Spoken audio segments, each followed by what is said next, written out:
Mino Line Media presents the Business First Podcast. Hi, all, and welcome to a new episode of Business First with Sonia Aline. I am your host, and today I am excited to introduce into the studio my sister podcaster on the Mino Lion Media platform.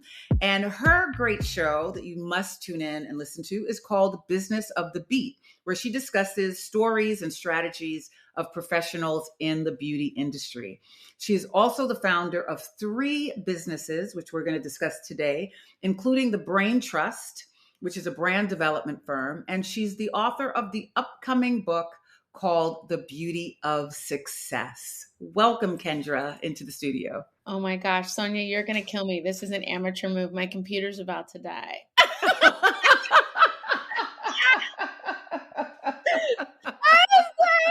I was like, Kim's gonna be like, oh my gosh, no, you've never done this before. I looked at the shop and I was like, but it's not because you didn't pay the electricity bill, all right? That's not the reason, right? Oh my gosh, it's so funny too. Anyways, I flew in last night and my charger was in. Okay, let me get it together. But thank you, it was great. I know how to pick it back up, but I saw it happen. Okay. I was like, oh my goodness. So, at least it didn't die. It has died before, like right. Oh no. Okay. Well, at least it didn't die. Okay, sorry, Ken. Okay, here we go. Ken's like, you're giving me some editing nightmares here. But okay.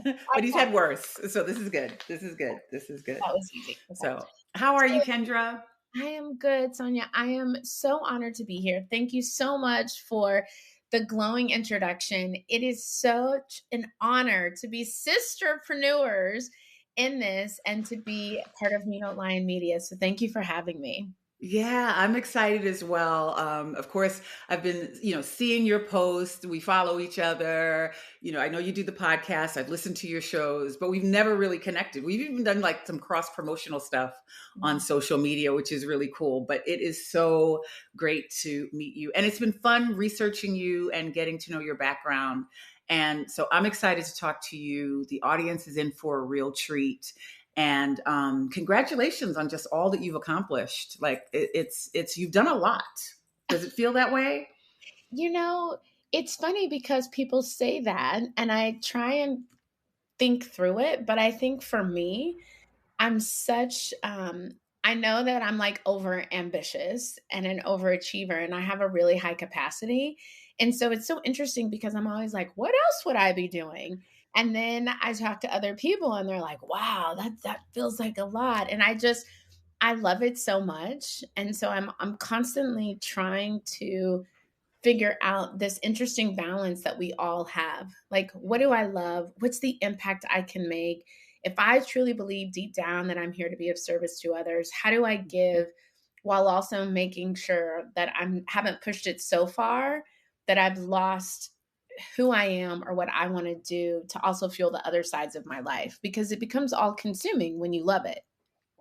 Yeah. And I'm glad you talked about all the other sides of your life, because part of what I'd like us to get into is, that concept of, and I hate the term having it all, but you are a wife and a mom, and those parts we understand are important as well. It contributes to who you are in business, but sometimes, we've all heard the stories of how sometimes those parts of our lives can suffer a little, if we feel like we may be putting too much energy in one area. But the first question I wanted to ask you, because in doing some of the research, and I listened to a podcast that you had done not too long ago, what it seems like is that you are not afraid to execute. And when you think about, many of us are dreamers, right? And I just watched Dave Chappelle's latest Netflix special where he talks about like, I'm a great dreamer. I'm a big dreamer, right? And we know that dreaming is important and desire is important. That's all the first step to actually realizing what you'd like to do. But for a lot of us, and I can raise my hand with that, right? We can come up with these full, colorful ideas, right? And get stuck in just the execution of it. And it doesn't matter how beautiful or how colorful your dream is if you're not executing. And so how do you help people, or how, or I should say, like, what is your process for not getting stuck in analysis paralysis, or not getting stuck with the procrastination, which is, which we create all sorts of reasons to procrastinate, right? But you get things done. You get this done. And how, like, what is your process for just getting it done? Oh my gosh. I'm smiling because there's a gift and a curse to that. And it's funny because I also watch the Dave Chappelle show, that one, which I love in terms of dreamers. And I am such a visionary. And I remember early in my career, I was an accountant. I was going from an assistant account executive to an account executive. And I remember talking to my boss, who was like, "Oh my gosh, you're working on like 8 different accounts and you're popping here and there." And I, at that, and in between like account executive, senior account executive, I accelerated very quickly because I was raising my hand, learning and doing so many things.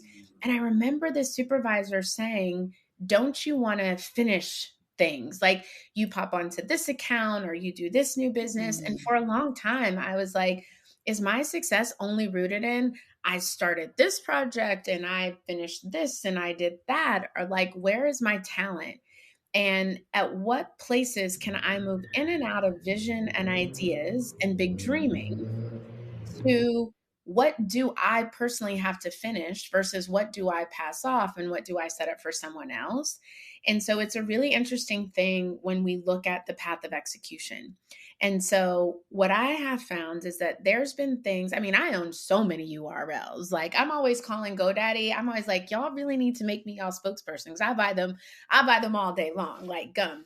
But I've also found that there's different things that need to be executed and things where it's just like, you can't let it go. And I do a lot of prayer and I do a lot of meditation. And when things are supposed to come out in terms of my vision and my dream, what I really pray a lot on is like God figuring out the how, right? Because there's no shortage of ideas. But it's really, I'm not here to figure out the how per se. And as the how starts to show itself through opportunities, through ecosystems, through networks, then it really guides me on what do I need to execute fully. And as part of execution, I always look at it twofold. Like, I think about, my most recent company, Brain Trust Founder Studio, which when I launched that in October 2021, it was on the heels of having a successful social media brand marketing agency, but seeing that there was this big opportunity for founders who needed community mentorship, education, and capital. And so what I knew is that I had the vision, I knew what founders needed, and then I cultivated, okay, I need someone who knows Salesforce. I truly live my company name, Brain Trust, because I know that the only way that these things truly get executed to the highest level to be the most successful they can is by having people around me who can do the pieces where I leave off. I can be a big visionary, and my team knows at any given moment, I may be like, did anyone fill out that form stack? What did they say? What happened? And then I'm like in and out onto the fact that I need to go close this other big deal so that we can continue to move forward. And so it's understanding. I have a lot of self-awareness in terms of what I need to be successful and then what the team needs. And then I've been going through this interesting season of changing the path of one of my businesses. And that has been me holding on and going against the grain of looking at the signs to the point where God's like, okay, I'm going to give you these last 2 signs. And these signs you can't try and wiggle your way out of, because you have to stop that one vision in order for your greater vision to bloom and grow. And so I'm never going to stop being a visionary. It's about making sure that I've grounded my vision, to your point, and what execution is actually going to drive the outcomes of success that I'm looking for to accomplish the things that I want to do. Yeah. So you've introduced a couple of more interesting things to discuss, and one of them is, because I believe that most of us pray, but a lot of us don't listen. And so that's a key takeaway from what you just explained, right? So many of us say, "Oh, I want the guidance, show me the guidance," and then something shows up and you go, "I need another sign. Can you show me something else?" Right? And so I think that's really key, right? Because if you are a faithful person, no matter who you believe in, right, or who you pray to, if you are a faithful person, if you're guided by intuition, I've often said that I've interviewed, so many people in my years of doing this, and no one has ever said, I listened to my intuition and boy, was I wrong. Like no one has ever said that, right? And so, but you've got to listen. That's the key, right? And so I think that's great. And I think the other thing that you talked about, and I'd like you to talk a little bit more about that, is, and I saw this in a business article at the end of the year, asking people what their superpower is. And you know what yours is. And so how important would it be for people in business to just really be clear about what they're good at? Oh my goodness. It's like you're all over what's happening. So I was talking to my executive coach today because um, throughout the course of my businesses, I had co-founders. And then I was like, I'm not having co-founders because we weren't aligned. And then I found myself in this place, especially with the fund part of the business. Like I knew I wanted to deploy capital, but I'm a marketer. I have an MBA. I'm not finance. I didn't come from Goldman. And the people that I was talking to about coming into business, they're like, oh, I don't know, stick to what you know, stick to what you know. And I ended up running into this woman, Lisa Stone, who's now my co-founder in the fund in the studio, and being so aligned to the point of alignment because of our differences.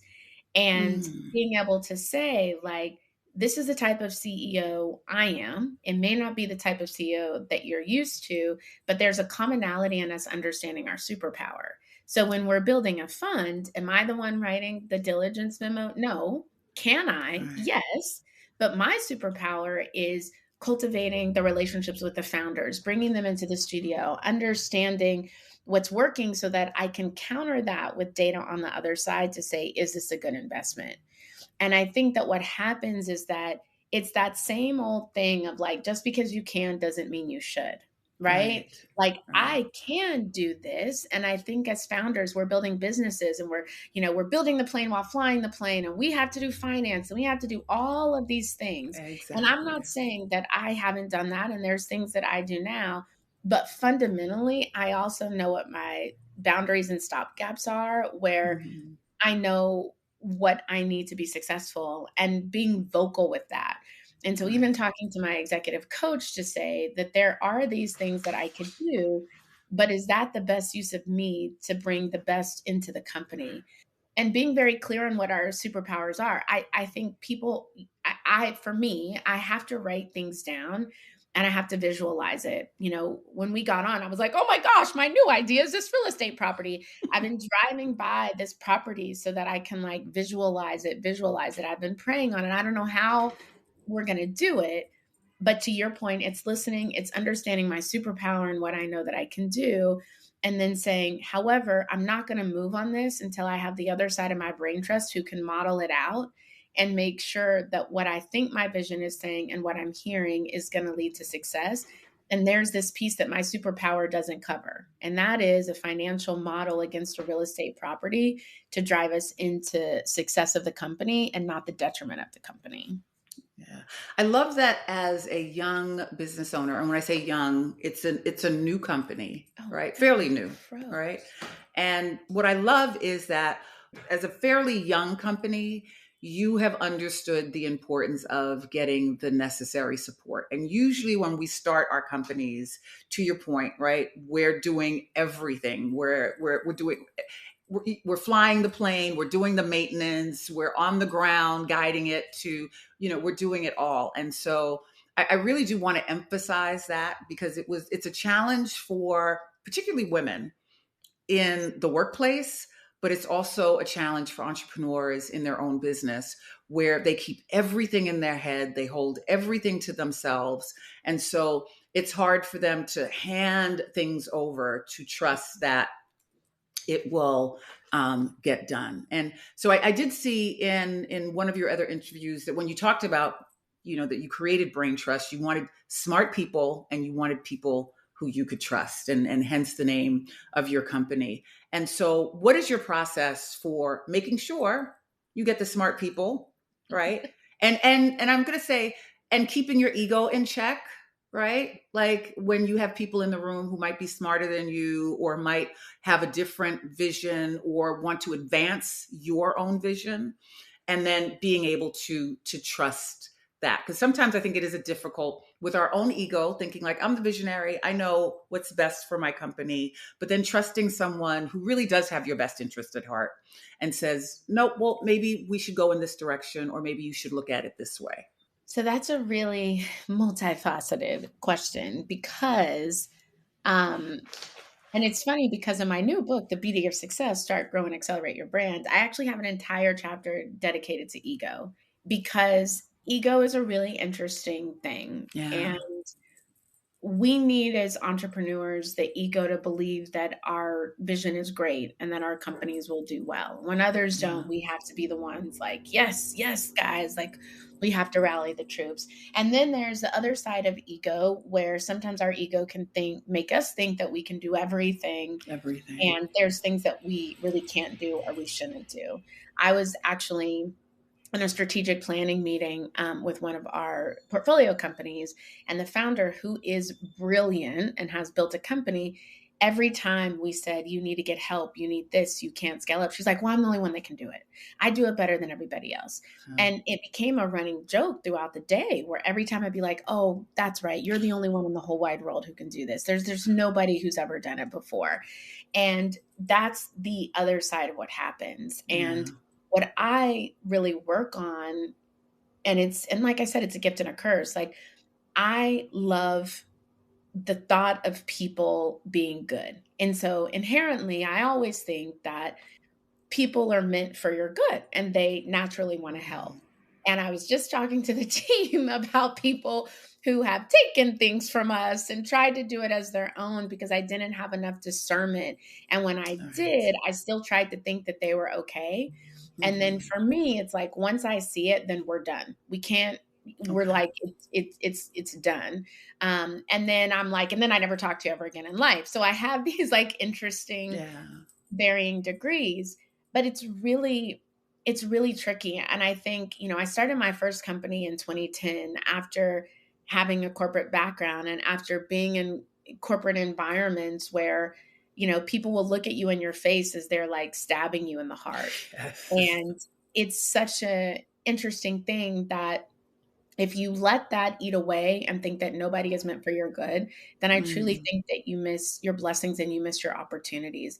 I pray a lot for discernment. I pray a lot to keep my eyes open. And I also pray for hedge of protections to be around me, my team, and my family. I pray for my team every day, because to your point, we need our team to be locked up with our vision. We need to trust them, but we also need to know that they're going to speak up. And my team knows. I'll be like, oh, we're doing this, la, la, la, la, la. And then it's like, well, I think we should do this, or we can't do that. And so I feel very much rooted in reality, because I have you here because I need you. And then I always will be like, I don't know. And then I come back with like a level head. But to your point, I do a lot of work to make sure that I can have that level head. And I work with an executive coach so that I can also just make sure that I'm grounded and that I'm centered, because it is tricky. And I have to live. If you name your company Brain Trust, you have to live by that. And you can't combat and debate with your team on everything. You have to know what to let go and then what to hold on to in your vision, because there's also a reason why we're the founder and we're the CEO and we're carrying the weight and everything falls on us. And if this collapses, it's our name and not yours. And so that's kind of the balancing act that I think we either get stuck in because we don't allow our ego to be rooted in grace and understanding and compassion and knowing that we need the people around us. Like, we can't do anything on our own. And so you have to be willing to let people in. And then I got to just pray that I have this barrier of protection so that I can learn from the things that people who may, who I may have thought were there for the good, and then I realized they're not, and then you cut it off. It's like hire slow, fire fast. Right. No, excellent. So talk to us a little bit about the business of beauty. McKinsey did a study last year that showed that in 2021, Black women spent $6.6 billion on beauty, but Black beauty brands make up only 2.5% of the industry, right? And so a lot of the work that you do on Business of the Beat, I'm sure it's going to be in your book, your upcoming book, and just some of the work you do in terms of mentoring and helping to develop brands is what is it that Black businesses in the beauty area need to understand about their contribution, their knowledge, and their worth in terms of really gaining more of this pie, this multi-billion-dollar pie? So that's a really interesting question because I have a lot of conversations where I don't think that it's black and white. And I do think that there's been systems meant to hold us back, which we all know. I mean, look at the lawsuit against the Fearless Fund right now. Mm-hmm. And so it's not as easy as for us, I'm going to build this great brand, I'm going to have all the great numbers, and therefore I'm going to get everything that's coming for me. And I hate to say that because I truly believe in the best positive outcome.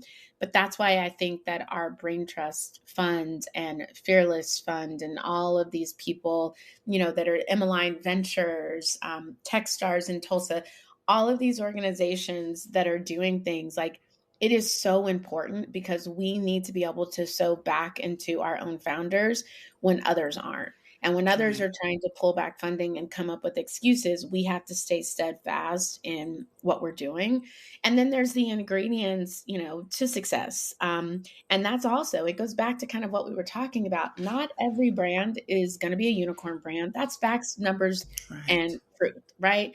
But that doesn't mean that you're not creating a successful brand that can create generational inheritance or lead to generational wealth and abundance in your family that can be felt from generation to generation to generation. And because funding and money is so glamorized, founders start to lose their way. And not all founders are meant to have venture funding. Like I say, yes, there's a level of capital that you need to build your business. You need to understand what you're building your business for. You need to understand why. I literally was with the makeup artist who was like, oh, Kendra, I'm about to start a product because I want to make some money. I was like, well, let's stop right there. You want to make some money? You're going to build a product? Sweetie, like that is take it from me. What is your plan? And, and so it's that reality. Like founders are looking at what's happening on social media and then they're not even understanding. I had a founder tell me, well, that founder lives in a $5 million house. I'm like, it's rented. And actually they write off most of it for the company and the company pays a stipend, because you don't actually know what's going on. And so it's understanding your business. What is your growth trajectory? Where can you be? It's understanding the market. And I know these are cliche things, but is the market? No, but they're foundational. Right? Because as founders, we love our idea. So I have eczema. So I'm about to create 30 SKUs for an eczema product. But in reality, you needed one. And it needed to have all these things because outside of your needs, there's an entire consumer base that's going to make or break your brand, right? And so understanding that dynamic is important. And then I think the other thing too is just the founders themselves. I really want us to think about as founders, the mental wellness, and I say openly, it's psychologically damaging. And so you've got these founders who have been through all these different things, including the systemic racism of being a founder, of creating something, of being a Black founder, creating a product. Everyone thinks it's just for Black people. So you've lost half your market. And then you're talking to people about coming in and investing in your company. And they're automatically like, okay, great. You got it to 1 million, 5 million, 10 million. We're trying to get it to 150 million, 500 million because you decided to take VC. And you may not be the founder to scale your company to that. And so what's the mental toll? And are you prepared for what's going to happen? Because back to what you said, Sonia, when your ego's involved, you lose sight of the greater opportunity that you could be part of. And so there's so many dynamics at play that I think we have to talk through alongside of why is there less funding in something that we can't control? Because now that I sit on venture capital, I see how it's there intentionally, but I also see how it's there unintentionally because of the way it's always been, because of where the sources of money are coming to play in the space. Yeah. Yeah. So we've talked a lot about how you operate in business. Tell us a little bit about the business, Brain Trust, and What is the business? What is it? Right? Like, we know everything that she does in business. Now we just need to know what the business is, right? Like Brain Trust and the offshoots of Brain Trust, and what your expectation is for them as you're building them in this, what everybody's saying is going to be an interesting, 2024. So it's so funny, Sonia. I've been on 2 calls with big corporate companies today. And as I talk about what I'm doing, they're like, "Oh, we love your flywheel approach." And I'm like, "Oh, that's a new corporate word. I've been using ecosystem. Let me catch up to 2024 with flywheel." But essentially, we have Brain Trust. And within Brain Trust, we have Brain Trust marketing agency. That's social media, influencer marketing, brand development. I started that in 2015 after my first company. And then in 2021, as I shared, I launched Brain Trust Founder Studio. That is a membership-based platform for Black founders of beauty and wellness companies. We are going to be expanding into other verticals, but it's really designed for that core group. Within the studio, we focus on community, mentorship, education, and capital as our pillars. And then we have 3 tiers. So we have our start tier for founders who are pre-revenue, grow tier for founders between 10,000 and $1 million, and accelerate $1 million or more. It was very important to me that we left no founder behind within our set.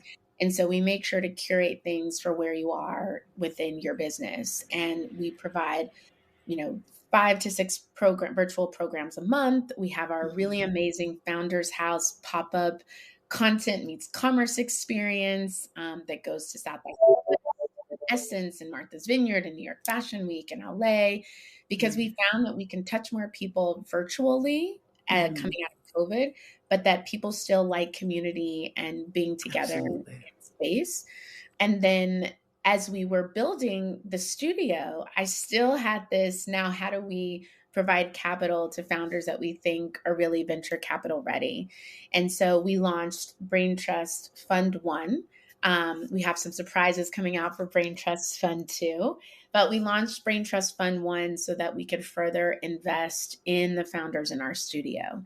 And so it's really interesting because it is an ecosystem rooted in, as you said, having smart people that we trust to solve problems across, the capital, the mentorship and education and community, and then just the pure play marketing.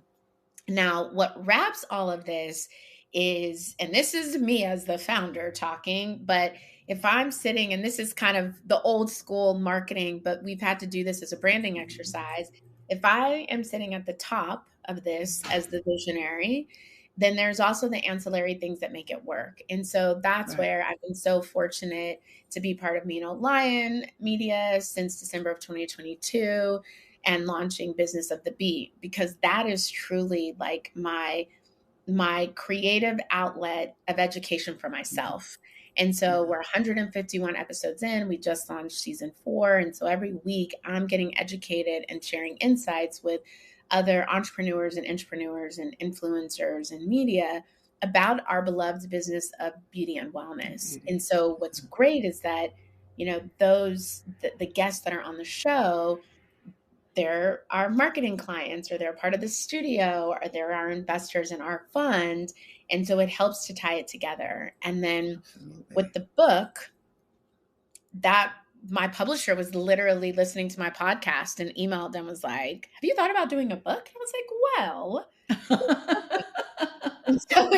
So that's why within the book, it's my entrepreneurial story, but we bring in 17 guests from the podcast, and it's based upon these great stories, because if I believe in Brain Trust and I live the Brain Trust, and it's never just about my story. It's about what are the other stories that collectively feed into the ecosystem of learning for founders. So what is next for the Brain Trust? You mentioned that there's going to be another funnel which we'll talk about later on. But what is it that you expect for your company and for yourself? And in terms of, we started out the conversation talking about, you're a mom and you're a wife. And so, what is your expectation for moving all of this forward, but still having a very full life? I think, one of the things that the pandemic taught us was that it can't be all about work, right? Being home, spending more time at home, dealing with family members who lost people, made us really realize that, like this dogfight that we've been in isn't really as important as some of these other things. And so, how do you feel about encompassing it all and living a full life as you start this new year? It's so interesting because I always tease my husband because because of our work. His work is, it may be more stable in terms of not traveling, but the intensity on the level, he is the head of building operations for Madison Square Garden. And so we moved from New York to LA so that he could open the Forum, and we've moved to Vegas so that he can open the Sphere. And so his hours are different. And so I always tease him because I'm like, Dag, he's coming home at like 12 a.m. I got to stay up and talk to him. And so I'm like, but it's such an important thing. We take a trip together, just the two of us for a week every year that I really cherish. And I always say that we have these date nights in the middle of the night to just like hang out, and it's worth being tired the next day. Like I flew in last night. We were up until about 3 a.m. just like catching up. And I'm like, oh, but you get to sleep in and I still have to wake up and get our child ready for school. But it is, it's something that we talk about because it's never going to be 50-50 balance, and people have to know that we love them. And even, I am working on this letter to the school district because I'm getting ready. One thing I'm really excited about is the launch of my book, The Beauty of Success, and this 15-stop book tour that is going to be so much fun, that we kick off on January 26th. And we go from New York to LA to DC to Chicago, Atlanta, and Texas and Florida.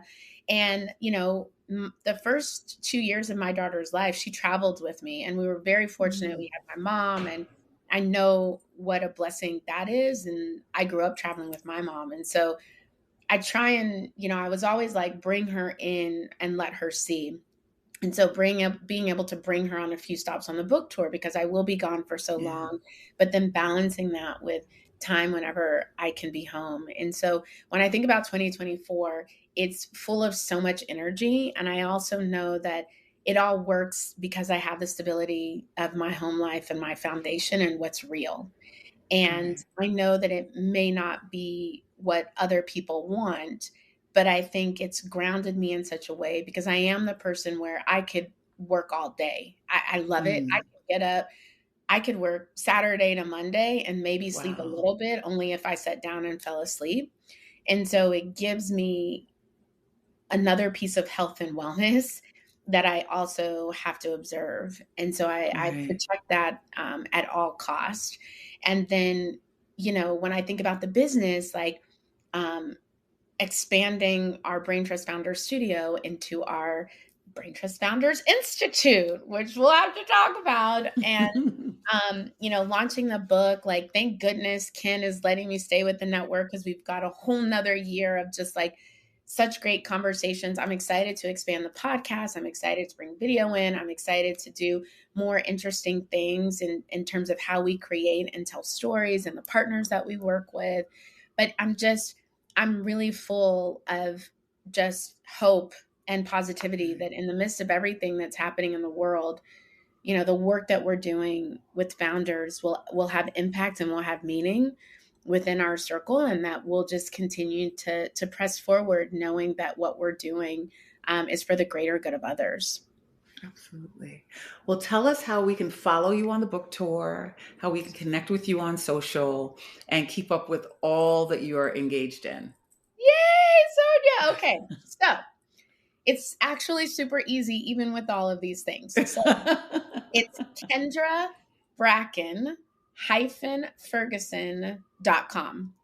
And at KendraBracken-Ferguson.com, you can choose your adventure to go to the Brain Trust Agency, Brain Trust Founders Studio, Brain Trust Fund, there is also a book tab, and you can pre-order the book, which is available now, which was recently named the #1 new release in business entrepreneurship on Amazon. Oh, very good. Thank you. And then you can also RSVP for the tour. The tour website is launching. So KendraBracken-Ferguson.com. Okay, I will go on. I will pre-order the book, and I will see you in New York when you do. You said that's your first stop on the book tour?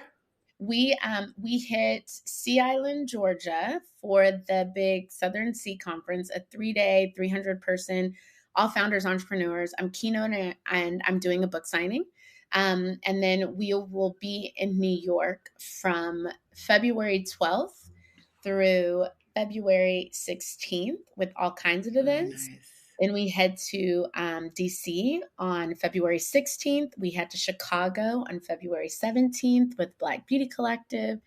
So it's a full rollout of amazing people, places. And I also have to say we have some great sponsors. El Hempe, which is our beverage. The tour is called the Beauty of Success Books Plus Bubbles Tour.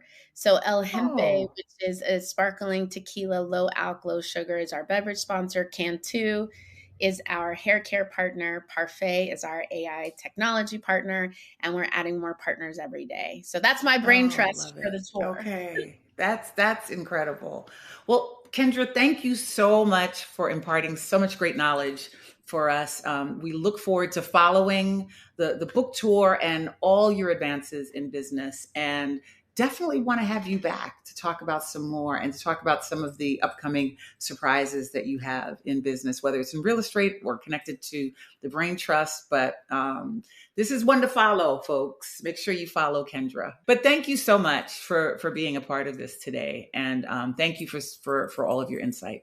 Much appreciated. Thank you for having me. I so appreciate it. I can't wait for our one-on-one time. You are now my unofficial official mentor. So I cannot wait for our Absolutely. I'm here anytime you need it, anytime you're ready. Thank you. Thank you, Kendra. And thank you all for listening. We'll be back again next week with another dynamic guest. Take care. The Business First podcast is hosted and produced by Sonia Aline. Executive producer Ken Johnson. Find the Business First podcast on Apple Podcasts, Stitcher, Spotify, Odyssey, iHeartRadio, Amazon Music, TuneIn, or wherever you get your podcast. On social media on IG at business_first_podcast. Follow the Mean Old Line Media Podcast Network on IG at Mean Old Line Media. Get the Mean Old Line Media app in the App Store or Google Play. The Business First podcast is a Mean Old Line Media production.